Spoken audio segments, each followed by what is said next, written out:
If Dr. Wheatley was a white man, I bet you if Dr. Wheatley was a Chinese man,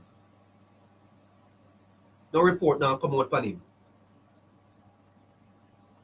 I bet you if Dr. Wheatley was a Chinese man, no report would come out. A black man, where him get $160 million. You ask the boys on the road and they'll tell you every day that as them step up in a life so, as they step up in a life so and stop drive the little AD wagon. Once you drive in an AD wagon in a Jamaica, you know, aye, good. But you step up and start drive one nice Beamer.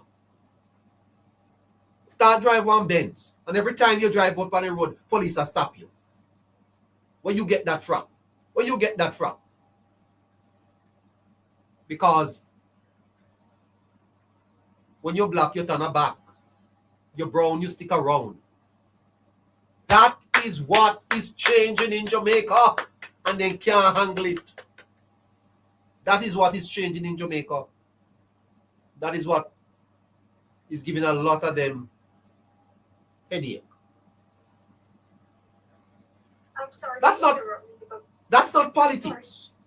That's philosophy. That's mind breaking free. The emancipating of the mind from mental slavery has not yet reached the institutions. And institutional enslavement in Jamaica is what is keeping this country back. For the people have advanced, but the institutions, they are still wanting to have control. But I say to the Jamaican people tonight, up you mighty race, you can accomplish what you will. Go and build your house. Go and start your business. And have some children too. Please, I beg you.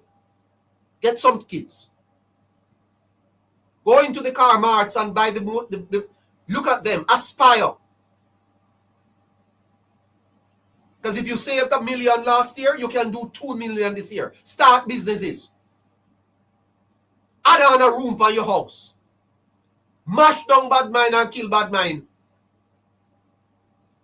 Yes, you can. Yes, you can. Yes, we can. Lego the Jamaican people. Make them prosper. A long time we are suffer. A long time we are suck salt through wooden spoon. Uno keep us down too long. Liberation in a Jamaica. Lego the people.